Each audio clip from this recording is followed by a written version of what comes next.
If you are capable of causing depression to yourself, I'm saying this not without any concern for your illness or not due to lack of compassion, because that is the nature of what's happening to you. If you're causing depression to yourself, you are able to generate substantial amount of intense emotions and thoughts, but in the wrong direction. If you don't have very strong emotions, very intense thoughts about something, you cannot get depressed. It is just that you are generating thoughts and emotion which work against you, not for you. So you are strong enough to cause depression to yourself, because for you to cause a mental illness for yourself, unless you're pathologically ill, which is just a small number of people, rest are all self-created. Most of them are self-created. A few are pathologically ill, they cannot help it.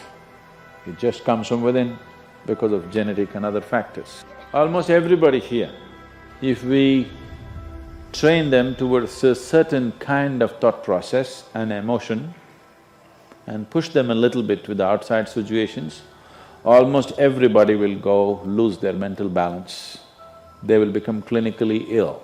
They can be driven to madness, I'm saying, because the line between sanity and insanity is very thin. People keep pushing it. You get angry, you're pushing the line. It's a thin line. In fact, when you get angry, you know you're pushing the line. That's why the expression, I was mad at somebody. You're not mad at somebody, you're just going mad. You cannot be mad at somebody. You're just pushing your sanity, the boundaries of sanity, and moving into insanity for a certain period of time and coming back.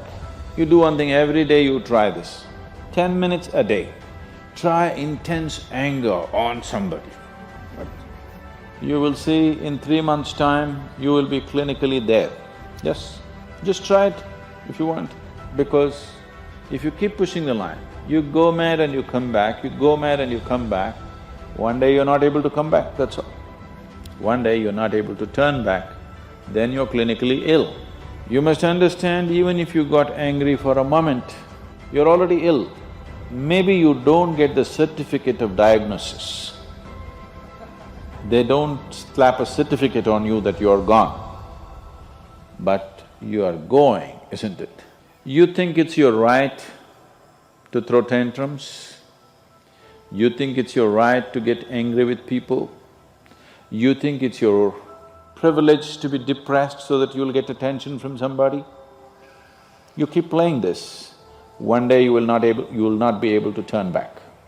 From occasionally you may experience low levels of physical energy, and this can affect the mind too. The important thing is, first of all, when you talk about being depressed and so on, to see whether there is… what kind of thoughts are being created in your mind during that time. Ask yourself whether, or examine whether the certain types of thinking create that feeling of depression. Thoughts like, oh, it's all pointless anyway, or what's the point of it all, I hate this world, there's no point in even struggling anymore, I'm fed up, completely fed up with life, I can't take anymore. That type of thinking. Are you aware what is the relationship between the emotion that you feel and your thought processes? Are perhaps your thoughts creating that emotion? Or could it be that the emotion is creating the thoughts? So when you are depressed, there will be certain thoughts going through your mind, and probably there will not be pleasant thoughts. So be aware of the relationship between what you're feeling, this depressed feeling of sadness, depression, you feel dejected, and your thought processes. And if in the moment of thinking, those types of thought that accompany the feeling of depression or pointlessness, if you can be there and observe those thoughts, then again, as in the first question, answer to the first question, when you recognize those thoughts, you no longer completely believe in them. You recognize them as a conditioned movement in your mind. And then you may be able to come to an acceptance of whatever it is you're feeling at this moment without adding the baggage of thought to it. So what remains then is this feeling of perhaps low energy, or it could be an activation of your pain body to some extent. You feel emotion in you that doesn't feel good, but you're then no longer fueling it with your thinking.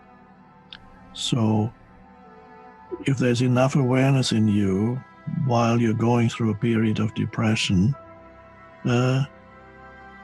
allow yourself to feel what it is you're feeling, but be careful that you don't fuel it with your thinking. And if you feel what you feel, that's all you have to do is surrender to your experience of this moment. You accept your experience of this moment, which at this moment may be not pleasant, but that's what is inside you. Practice bravery training. You want to be a great footballer. We understand you've got to put in the time to practice. You want to be a great chef. We understand you've got to do the practice. You want to be a great entrepreneur. You've got to put in the hours of rigor and discipline building your business. You want to be a great chess champion. Of course, they're obsessed monomaniacally with practice. And yet when it comes to fear, we don't live in a society that values bravery training. You don't really hear people saying, go out and use this day to practice becoming fearless. And yet, we all know the 10,000 hour rule. We all know the 10-year rule pioneered by Anders Ericsson at University of Florida, the preeminent researcher in the field of exceptional performance. And that 10-year rule has now been popularized by a lot of authors. But what he found was this: if you look at any great performer, they had one thing in common. They spent the equivalent of 10 years or 10,000 hours practicing their skill before the first signs of genius showed up. And so to become fearless, why not find some time every day to practice becoming fearless? Why not use whatever irritates you or frustrates you or frightens you during your day as bravery training? So let's say your supervisor walks in and says, tomorrow I'd like to give you to give a presentation on that project you did so brilliantly on. And start to pay attention. You notice you start to feel afraid. Develop the mindset where you say, okay, I'm going to say yes, because that is bravery training. Let's say you go home and with your intimate partner, you want to speak up, you want to say something. Maybe you want to ask for more love. Maybe you want to ask for one of your needs to be met because you feel it's unmet. But then you feel, well, what if he or she judges me? What if I get laughed at? What if they think I'm strange? Develop the mindset where you recognize that everything that scares you is bravery training. Okay, so what I'm suggesting on the first insight is really practice becoming fearless, and you will become a fearless human being.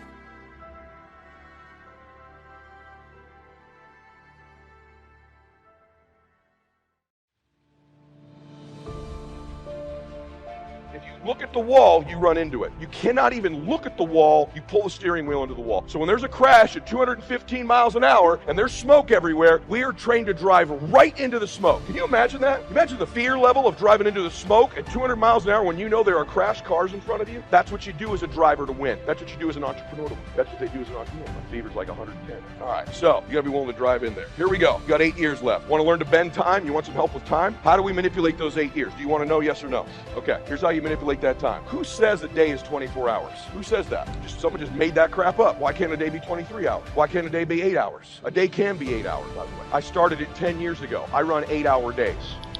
People that are successful in a bigger hurry, they're faster. They walk faster, talk faster, they move faster. This is something you're going to need to adopt. You don't need to be loud and intense like me, but you gotta move, think, and walk and talk faster. Speed matters. So I run 8-hour days. My first day, you can do it however the heck you want, but my first day, I run 3 mini days. They're actually each 6 hours. My first day is from 6 a.m. to noon. That's a day. You ever had a day where you got more accomplished the first 3 hours than you do in a normal whole day? Yes or no? So did I. And I started thinking, well, then what the hell do I measure this stuff by 24 hours for? So many years ago, I went, my day is 6 a.m. to noon. I let the rest of the world have their day. I'm trying to run a whole day schedule of calls, appointments, contacts, meetings, executions, return of emails, whatever it is, from 6 a.m. to noon. That is the end of my day. Day 2 starts from noon to 6 p.m. That's my second day. I got 2 days now. My third day is from 6 p.m. until midnight. I run this cycle of days. I get 3 days a day. I calibrate time that way. I look at time that way. I execute that way. I crush you. If you work 24-hour days, you're going to get slammed. In today's world, the speed of internet contacts, and you're going to compete against someone like me and the people I teach this to, which comes out on my YouTube video on Monday, so you're getting it first, you better start running mini days. Especially those of you, by the way, who do this part-time. You need to really start to calibrate time the way I just told you.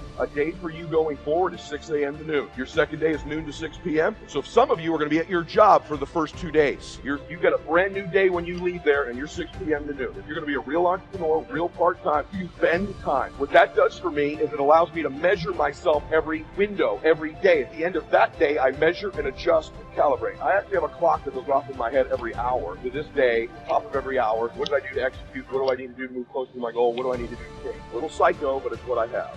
You really want to win, you really want to be very wealthy, you compete with 24-hour days. Here's what I get. By the time you've run 2 days, I've had 6. Stack up a normal week for you, and I get 21 days. Now stack up a month, stack up a year, stack up 3 years, stack up 5 years, stack up 10 years, and you go from self-growth to savings. So we can't even deal with what's fair. But he's stuck in the fact that it's not fair. I don't deserve that. They were wrong. I used to be a state legislator in Columbus, Ohio. During the break, we used to go out on the front lawn of the Ohio legislature, the Capitol there, and observe people as they came by. There was one particular person that all of us knew. The children, adults, everybody used to pick at him when he came by. We called him Chicken Man. He had a feather in his hat. He had a toy chicken on top of his car that he would drive around the area in downtown, blinking his lights and occasionally blowing his horn. When he got out of his car, he would walk downtown with a baby carriage with 2 little baby dolls in there and a picture of a woman. And when you say something to him or came near him, you would hear him making the sounds of a chicken. All of us used to laugh at Chicken Man.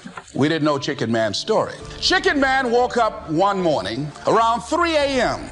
and his house was on fire. He panicked and he got out of the window and left quickly, only to get outside to hear his children and his wife screaming for help. He ran back to the door to go in to save them, and the flames were too hot, too awesome. He tried to get in, he couldn't get in. He was desperate, frantic. Pretty soon the cries stopped. They perished in the fire. His brother-in-law came, found out that his sister had died and his nieces in the fire, grabbed Chicken Man and started beating him. "You chicken, why did you save my sister? You're chicken, you're chicken." When the people pulled him off Chicken Man, they picked him up and said, "Are you all right?" And Chicken Man looked at him and he started making the sounds of a chicken. He never ever overcame that tragedy. He was stuck. From that experience, none of us knew why Chicken Man went around with this picture and these little dolls. A good question to ask before undertaking any project or setting any new objective, then, is what are the most important half-dozen things that will make the major difference in how it works out? So whether the enterprise is art or architecture, music or sculpture, mathematics or sports, business or farming, success or lifestyle, it's the fundamentals that count. To understand them and to practice them is to take the first intelligent step toward accomplishing your objectives and living your dreams.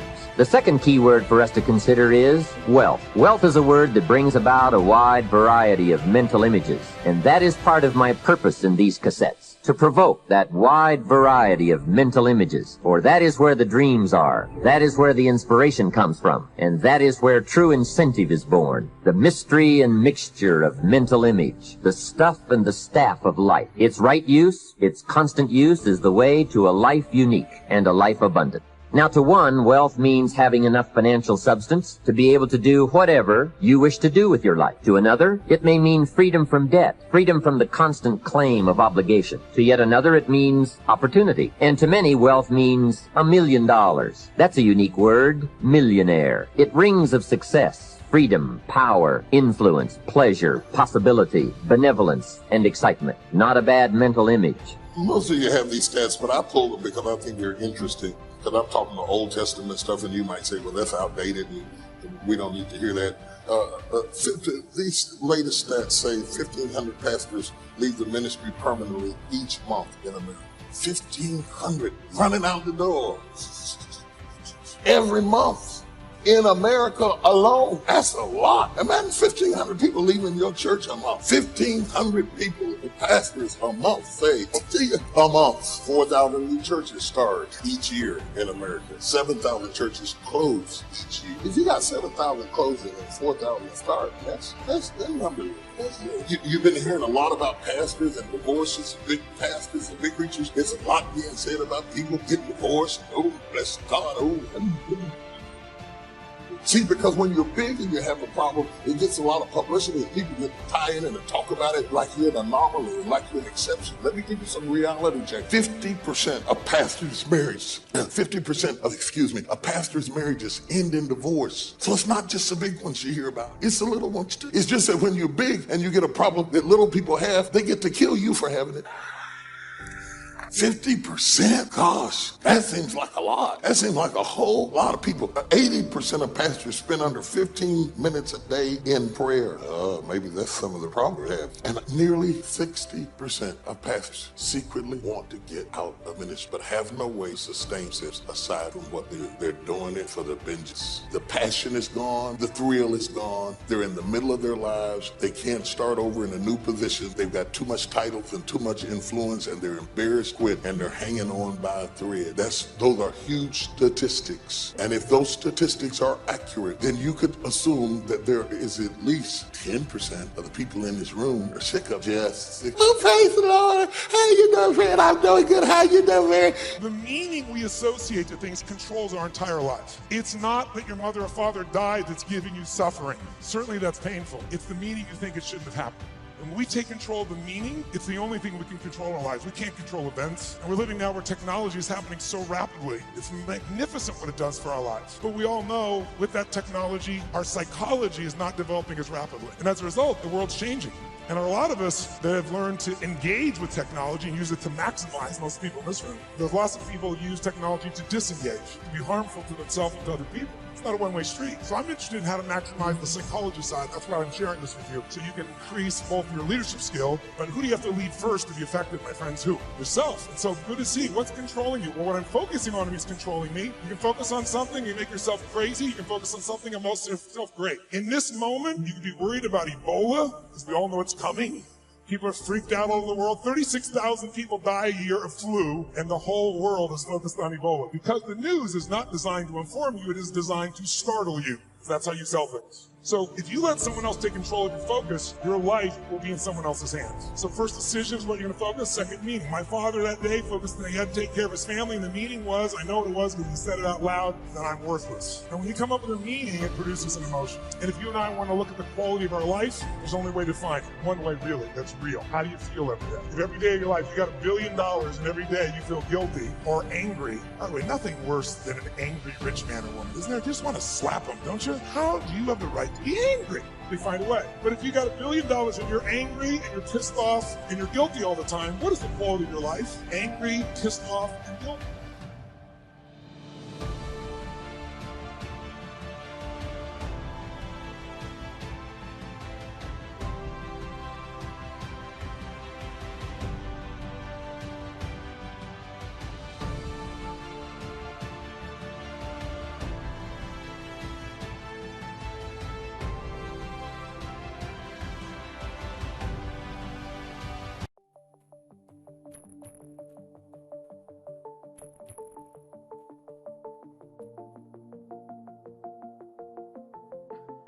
So I had the chance to meet with some of the kids in the program today. Where are you? Scream out. There you go. I love those kids. And So what I thought I would do, because they gave me a little bit of time to say whatever I want, is offer you a little bit of some observations for your future. I have 5 little rules that you can follow as you find your spark and bring your spark to life. The first is to go after the things that you want. Let me tell you a story. So a friend of mine and I, we went for a run in Central Park. The Roadrunners organization, on the weekends, they host races. And it's very common at the end of the race, they'll have a sponsor who will give away something, apples or bagels or something. And on this particular day, when we got to the end of the run, there were some free bagels. And they had picnic tables set up, and on one side was a group of volunteers. On the table were boxes of bagels, and on the other side was a long line of runners waiting to get their free bagel. So I said to my friend, let's get a bagel. And he looked at me and said, that line's too long. And I said, free bagel. And he said, I don't want to wait in line. And I was like, free bagel. And he says, it's too long. And that's when I realized that there's 2 ways to see the world. Some people see the thing that they want, and some people see the thing that prevents them from getting the thing that they want. I could only see the bagels. He could only see the line. And so I walked up to the line. I leaned in between 2 people, put my hand in the box, and pulled out 2 bagels. And no one got mad at me. Because the rule is, you can go after whatever you want. You just cannot deny anyone else to go after whatever they want. Now, I had to sacrifice choice. I didn't get to choose which bagel I got. I got whatever I pulled out. But I didn't have to wait in line. So the point is you don't have to wait in line. You don't have to do it the way everybody else has done it. You can do it your way. You can break the rules. You just can't get in the way of somebody else getting what they want. That's rule number 1. Rule number 2. I like this one.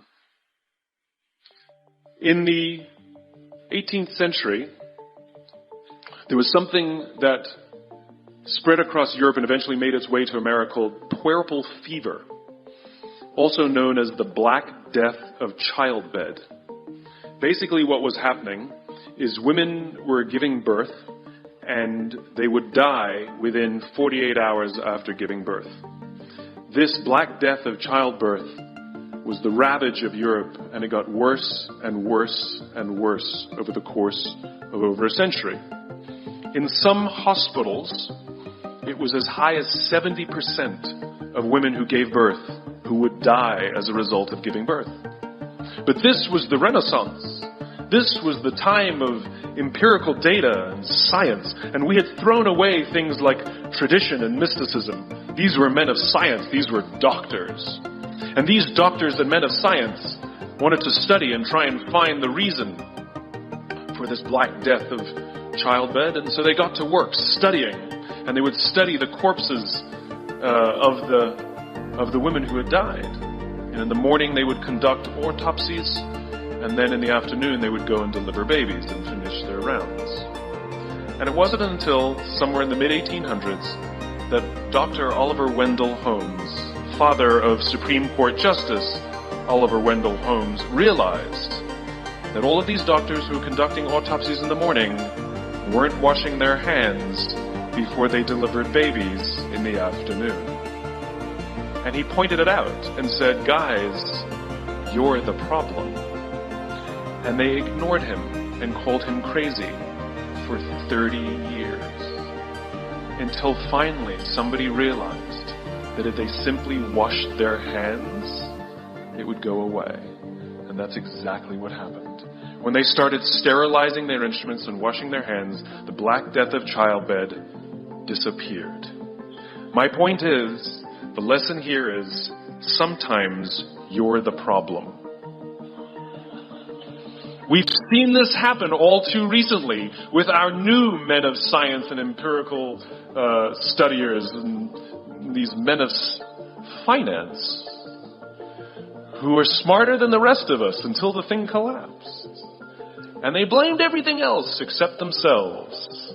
And my point is take accountability for your actions. You can take all the credit in the world for the things that you do right, as long as you also take responsibility for the things you do wrong. It must be a balanced equation.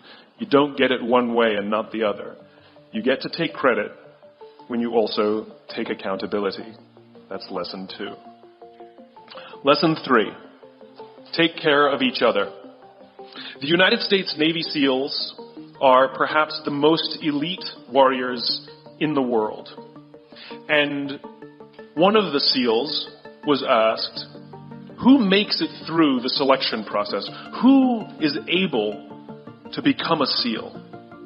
And his answer was, I can't tell you the kind of person that becomes a SEAL. I can't tell you the kind of person that makes it through BUD/S.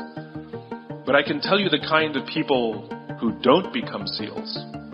He says the guys that show up with huge, bulging muscles covered in tattoos who want to prove to the world how tough they are, none of them make it through. He said the preening leaders who like to delegate all their responsibility and never do anything themselves, none of them make it through. He said the star college athletes who've never really been tested to the core of their being, none of them make it through. He said some of the guys that make it through are skinny and scrawny. He said some of the guys that make it through, you will see them shivering out of fear. He says, however, all the guys that make it through, when they find themselves physically spent, emotionally spent, when they have nothing left to give physically or emotionally, somehow, some way, they are able to find the energy to dig down deep inside themselves, to find the energy to help the guy next to them. They become SEALs, he said. You want to be an elite warrior. It's not about how tough you are. It's not about how smart you are. It's not about how fast you are. If you want to be an elite warrior, you better get really, really good at helping the person to the left of you and helping the person to the right of you. Because that's how people advance in the world. The world is too dangerous and the world is too difficult for you to think that you can do these things alone. If you find your spark, I commend you. Now, who are you going to ask for help, and when are you going to accept help when it's offered? Learn that skill. Learn by practicing helping each other. It'll be the single most valuable thing you ever learn in your entire life. To accept help when it's offered and to ask for it when you know that you can't do it. The amazing thing is when you learn to ask for help, you'll discover that there are people all around you who've always wanted to help you. They just didn't think you needed it because you kept pretending that you had everything under control. And the minute you say, I don't know what I'm doing, I'm stuck, I'm scared, I don't think I can do this, you will find that lots of people who love you will rush in and take care of you. But that'll only happen if you learn to take care of them first.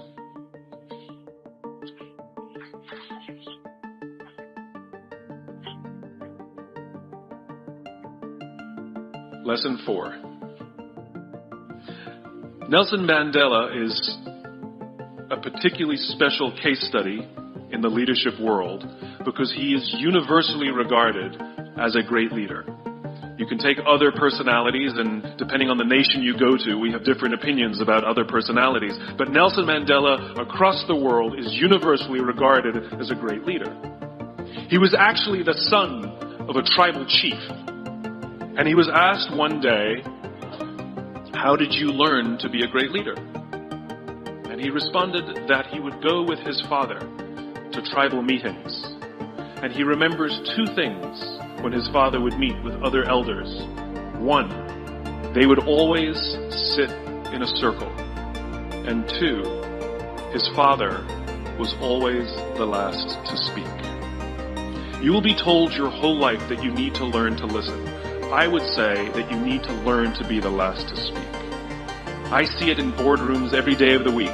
Even people who consider themselves good leaders, who may actually be decent leaders, will walk into a room and say, here's the problem, here's what I think, but I'm interested in your opinion, let's go around the room. It's too late. The skill to hold your opinions to yourself until everyone has spoken does two things.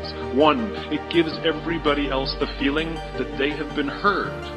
It gives everyone else the ability to feel that they have contributed. And two, you get the benefit of hearing what everybody else has to think before you render your opinion. The skill is really to keep your opinions to yourself. If you agree with somebody, don't nod yes. If you disagree with somebody, don't nod no. Simply sit there, take it all in, and the only thing you're allowed to do is ask questions so that you can understand what they mean and why they have the opinion that they have. You must understand from where they are speaking, why they have the opinion they have, not just what they are saying. And at the end, you will get your turn. It sounds easy. It's not. Practice being the last to speak. That's what Nelson Mandela did. Number 5. Monty Python. 1, 2, 5, 3. For all the other nerds in the audience. There's one. Number 5. My favorite one of all. True story. There was a former Undersecretary of Defense who was invited to give a speech at a large conference, about 1,000 people. And he was standing on the stage with his cup of coffee in a styrofoam cup, giving his prepared remarks with his PowerPoint behind him. And he took a sip of his coffee and he smiled and he looked down at the coffee. And then he went off script. And he said, last year I spoke at this exact same conference. Last year I was still the Undersecretary. And when I spoke here last year, they flew me here business class. And when I arrived at the airport, there was somebody waiting for me to take me to my hotel. And they took me to my hotel and they had already checked me in and they just took me up to my room. And the next morning I came downstairs and there was someone waiting in the lobby to greet me and they drove me to this here same venue. They took me through the back entrance and took me into the green room and handed me a cup of coffee in a beautiful ceramic cup. He says, I'm no longer the Undersecretary. I flew here coach. I took a taxi to my hotel and I checked myself in. When I came down the lobby this morning, I took another taxi to this venue. I came in the front door and found my way backstage, and when I asked someone, do you have any coffee? He pointed to the coffee machine in the corner, and I poured myself a cup of coffee into this here styrofoam cup. He says the lesson is, the ceramic cup was never meant for me. It was meant for the position I held. I deserved a styrofoam cup.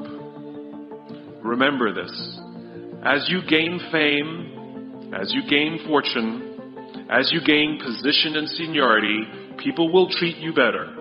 They will hold doors open for you. They will get you a cup of tea and coffee without you even asking. They will call you sir and ma'am, and they will give you stuff.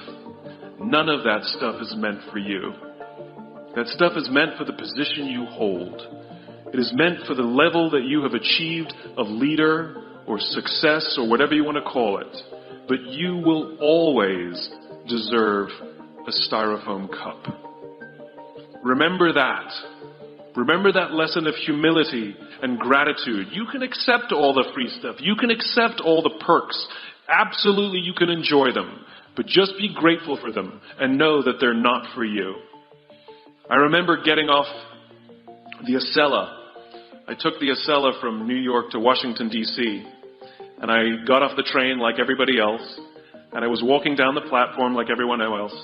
And I walked past General Norty Schwartz, who used to be the Chief of Staff of the United States Air Force, the head of the Air Force.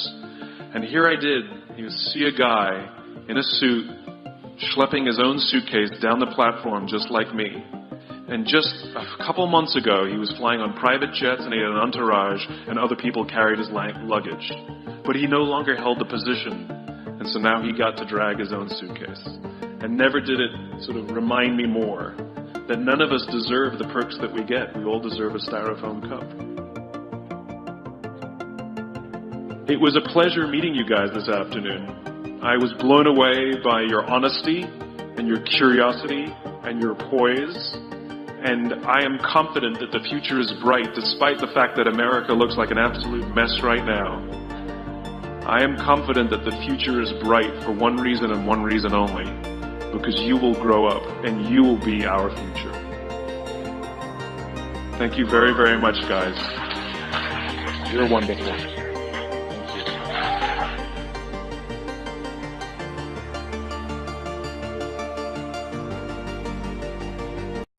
Hi, welcome back to Mind Control, where we inspire and motivate you.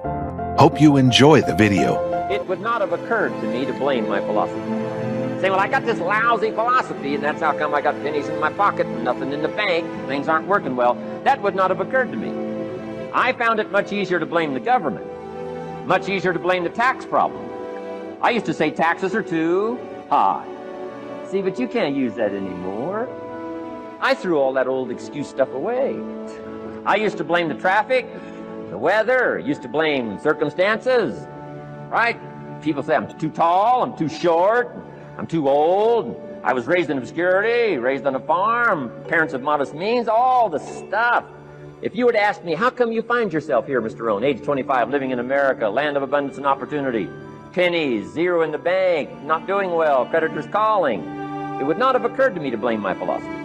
I found it easier to blame the company policy. I used to say, if this is all they pay, how do they expect you to do well? So I figured that, my future was going to be tied to what everybody else was arranging, the economy and, right, interest rates. I used to say things cost too much. That was my whole explanation, not my philosophy, until my teacher taught me better that this is where the problem was, my own personal philosophy.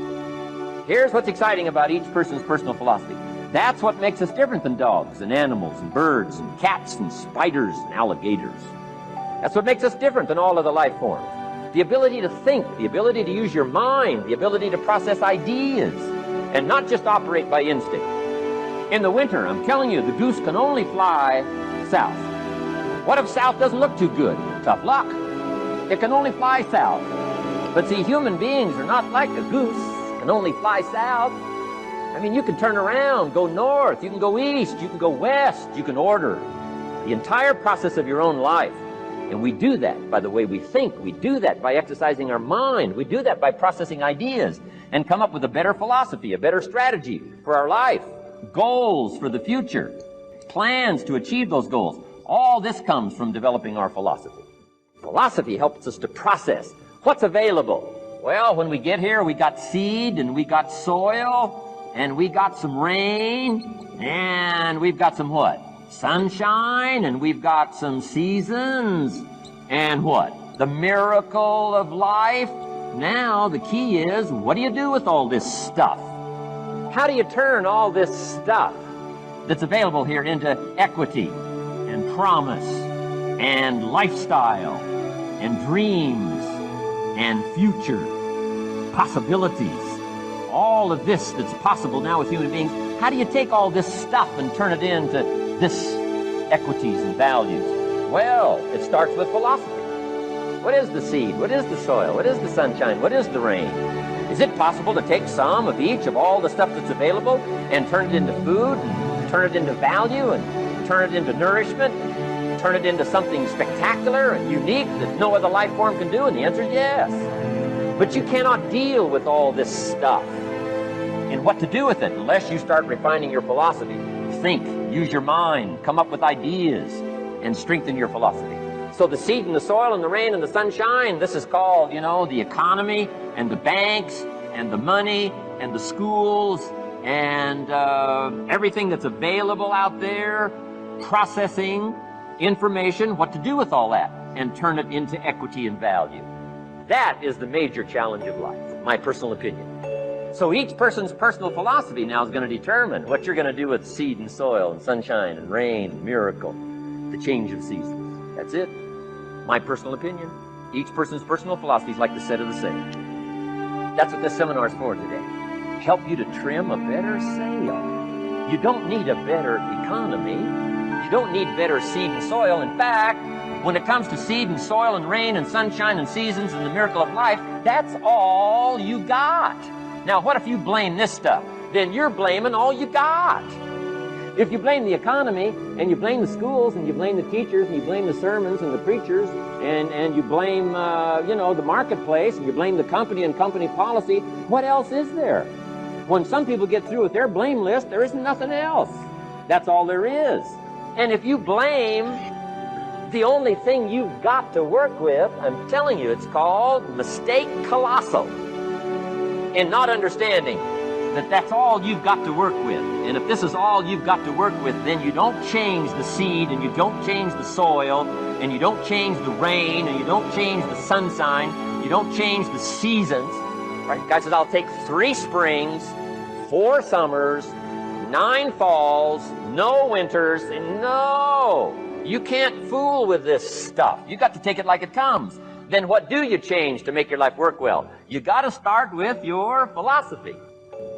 Now, once I understood this, here's the formula for failure: errors in judgment, being lax about developing your own personal philosophy. I'm telling you, it's called accumulated disaster. It doesn't matter whether it's your health or your bank account. Guy's got an empty bank account, probably has high cholesterol. Why? Over the last 6 years, he never paid attention to either one. And it doesn't matter whether it's a dollar, or whether it's your money, or whether it's your cholesterol count. All you got to do is commit the errors. And just because disaster doesn't fall on you at the end of the first day that you don't eat an apple. You say, well, I didn't eat an apple today, and tonight I'm not ill. Well, you got to be brighter than that. Someday you got to leave first grade. Now let me give you the secret to success. Formula for failure: a few errors in judgment repeated every day for 1 month starts the weakness, starts the disaster process. You can imagine what happens in 6 years. Now here's the formula for success: a few simple disciplines practiced every day. And you've started a whole new process called a whole new life. A few simple disciplines practiced every day. And if you decide today to go for the apple instead of the Hershey bar, I'm telling you, you have begun the process of turning your life around. And if you keep up that process, not only with your health habits, but with your money habits, and with your communication habits, with your sales habits and management habits and every other habit that you've got, if you'll start that process, eliminate the errors and replace it with disciplines practiced, I'm telling you, you can start this process of life change immediately. After today, you don't ever have to be the same again. Only by choice. You don't have to walk out of here the same as you walked in today. Only by choice. You can start a whole new process. And you say, well, Mr. Owen, is it that simple? Yes, it's that simple. Where else would you start but with an apple? You don't have to start with something staggering. What if you should be walking around the block for your good health and you don't? What'll that do in 6 years? I'm telling you, the word is disaster. You could and you should and you don't. Here's an even stronger word. You won't. I mean, don't might mean you're careless. Won't probably means you're stubborn.